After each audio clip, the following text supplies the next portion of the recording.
strategy for 2014 and showcases the immense growth opportunities.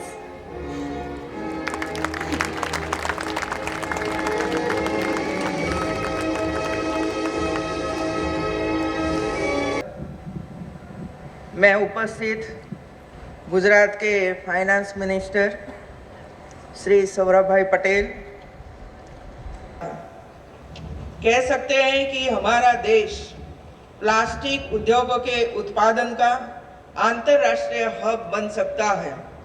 साथ ही इस sector में बड़े पैमाने पर रोजगार उपलब्ध कराने का सामर्थ्य भी है। ऐसे में जब सभी प्रोसेस इन हाउस हो रही है, तब आवश्यक मानव बल के लिए हम सर्वोत्तम उत्पादन कर सकते हैं। एक अनुमान के मुताबिक प्लास्टिक उद्योग देश में 33 लाख लोगों को रोजगार प्रदान करता है और भविष्य में 30 लाख से अधिक रोजगार सृजन की संभावनाएं हैं।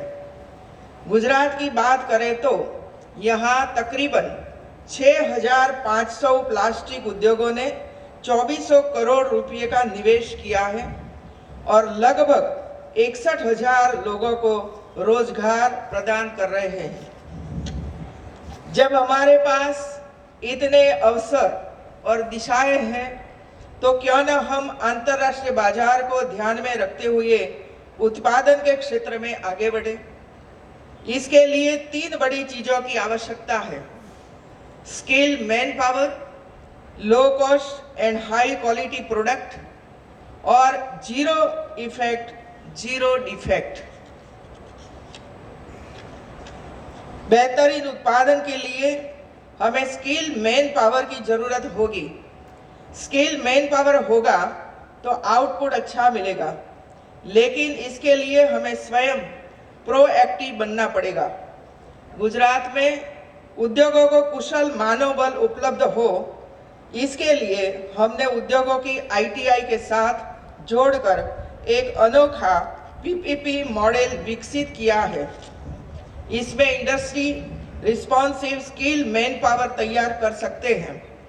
यह एक ऐसा मॉडल है जिसमें नौजवानों को कौशल एवं रोजगार मिलता है, तो उद्योगों को उनकी जरूरतों के मुताबिक मानव बल सुलभ होता है। राज्य में प्लास्टिक उद्योग को कुशल मैन पावर उपलब्ध हो सके, इसके लिए गुजरात के वापी में प्लास्ट इंडिया इंटरनेशनल यूनिवर्सिटी स्थापित करने का फैसला किया है।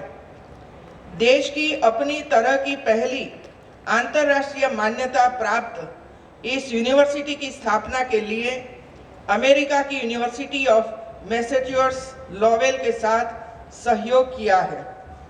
इसकी स्थापना प्लास्टिक क्लस्टर एवं पेट्रोकेमिकल्स उद्योगों के निकट की जाएगी और इसके लिए जीआईडीसी 40 एकड़ जमीन कंसेशनल रेट पर उपलब्ध कराएगी।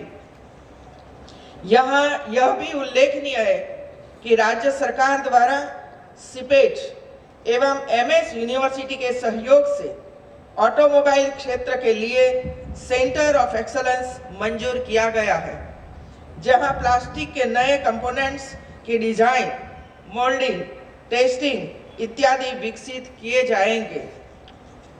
इसके अलावा इस क्षेत्र के उद्यमियों को इनोवेशन एवं इंक्यूबेशन के लिए भी सहायता उपलब्ध कराई जाएगी। इसके अलावा वलसाड़ के धर्मपुर स्थित ट्राइबल क्षेत्र में आदिवासी युवकों को स्किल प्रदान करने के लिए सिपेट और गुजरात सरकार का ट्राइबल डेवलपमेंट डिपार्टमेंट मिलकर वोकेशनल ट्रेनिंग सेंटर शुरू कर रहे हैं। इसमें करीब 2000 युवाओं को हर साल ट्रेनिंग मिलेगी। दूसरा जरूरी पहलू है कम कीमत पर बेहतर गुणवत्ता वाले उत्पादों के निर्माण का। इसके लिए रिसर्च एंड डेवलपमेंट पर बल देने की जरूरत है। हमारे देश में अब तक इस दिशा में व्यापक स्तर पर पहल करने की जरूरत नहीं समझी गई। इस मामले में हम पश्चिम के देशों पर ही निर्भर रहते हैं। ऐसा नहीं है कि भारत में बुद्धि धन की कोई कमी हो, परंतु इस दिशा में वातावरण बनाने और प्रोत्साहन देने का ही कोई प्रयास नहीं किया गया। नतीजा ये हुआ, नेक्स्ट जनरेशन प्रोडक्ट के उत्पादन में हमारी भूमिका नगण्य रहती है। लेकिन अब हमें इस दिशा में सोचना ही होगा। Low cost and durable solution की दिशा में रिसर्च हो, यह बहुत ही जरूरी है। मिसाल के तौर पर इन दिनों देश में स्वच्छता अभियान के तहत टॉयलेट बनाने का एक अभियान चल रहा है। ऐसे में प्लास्टिक के low cost and durable toilet बनाने की दिशा में रिसर्च के प्रयत्न करने चाहिए। इस दिशा में रिसर्च के लिए यह आवश्यक है कि इंडस्ट्रीज के लोग संस्थाओं के साथ मिलकर कार्य करें। इसी तरह फिलहाल हम या तो बड़े पैमाने पर कच्चे माल का निर्यात करते हैं या फिर बेसिक प्रोडक्ट ही बनाते हैं। हाई वैल्यू एडेड प्रोडक्ट की दिशा में भी R&D की जरूरत है। मैं आशा करती हूँ कि सारण और दहेज में स्थापित होने वाले प्लास्टिक पार्क में इस प्रकार के यूनिट्स भी आएंगे। मुझे खुशी है कि इस प्रदर्शनी में इनोवेशन पर काफी जोर दिया गया है और डिस्प्ले की अलग से व्यवस्था की गई है।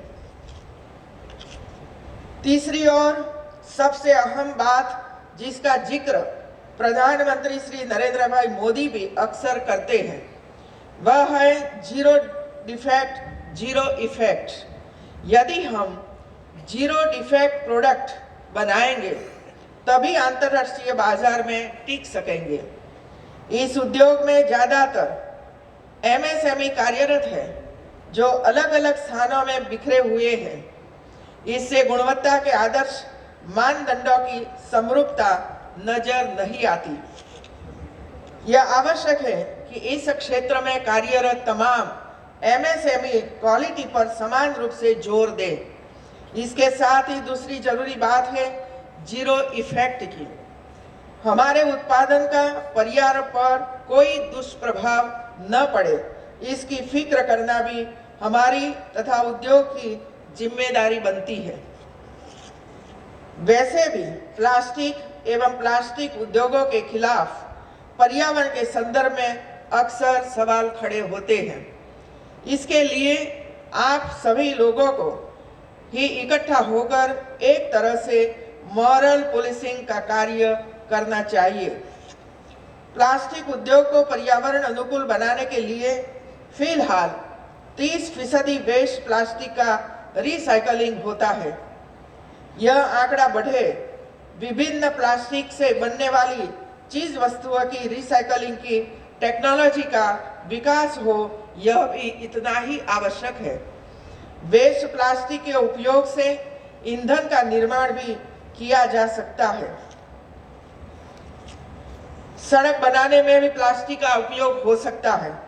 कुल मिलाकर भविष्य में वेस्ट प्लास्टिक के उद्योगों के विकास की भी विपुल संभावना है।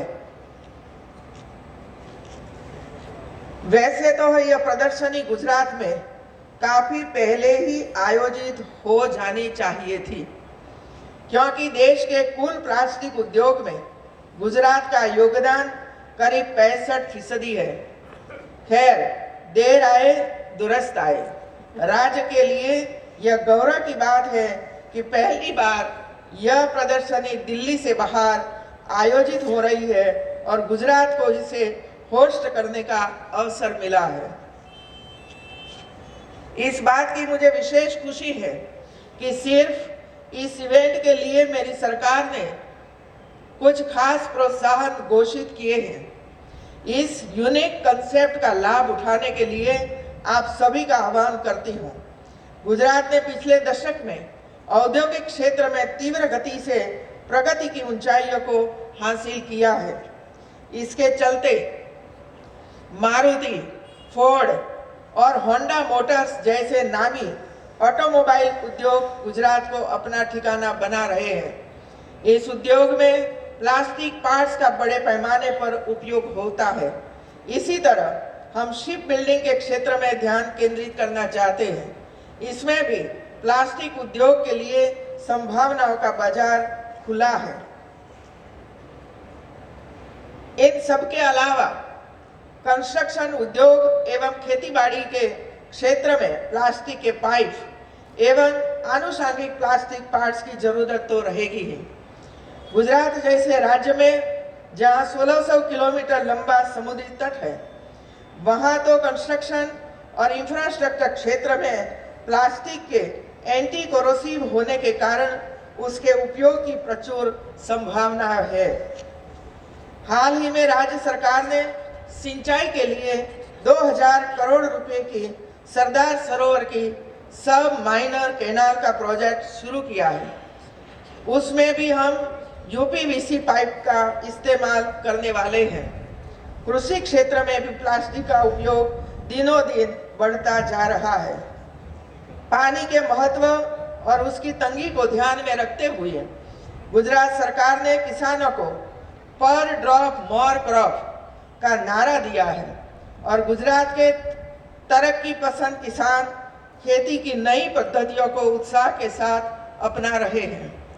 गुजरात में ग्रीन हाउस, नेट हाउस एवं मल्चिंग के जरिए खेती का प्रमाण बढ़ा है, परंतु अभी भी हमारे देश में एग्रीकल्चर सेक्टर में प्लास्टिक के इस्तेमाल का प्रमाण अन्य देशों की तुलना में बहुत ही कम है। इसलिए इस दिशा में भी संभावनाओं का आकाश विकास की उड़ान भरने को मौजूद ही है। गुजरात के ऐसे विशाल पोटेंशियल का अधिकतम लाभ उठाया जा सके, इसके लिए गत महीने ही घोषित की गई औद्योगिक नीति में प्लास्टिक उद्योग का फोकस सेक्टर के तौर पर समावेश किया गया है। पूंजी निवेश, टैक्स बेनिफिट, मार्केटिंग तथा इंटरनेशनल प्रमोशन इत्यादि के लिए विस्तृत सहायता योजनाएं बनाई है। हाल ही में आयोजित वाइब्रेंट गुजरात 2015 में प्लास्टिक उद्योग के क्षेत्र में कुल 1000 से ज्यादा इन्वेस्टमेंट इंटेंशन हुए हैं। वर्ष 2015 देश के लिए उम्मीद का वर्ष है। हमारे प्रधानमंत्री ने स्किलिंग पर विशेष जोर दिया है। ऐसा पहली बार हुआ है जब देश में स्किल डेवलपमेंट के लिए बाकायदा एक अलग विभाग शुरू किया गया है। स्किल इंडिया और मेक इन इंडिया के प्रधानमंत्री के स्वप्नों को साकार करने में प्लास्टिक उद्योग सक्षम है। मुझे आशा है कि आप सभी इस दिशा में अवश्य काम करेंगे। धन्यवाद। Thank you very much. Madam, आपने इतनी सरलता से इतना इम्पोर्टेंट एंड कॉन्फ्रेंस ओपन दबाने गए, बस दबा दीजिए।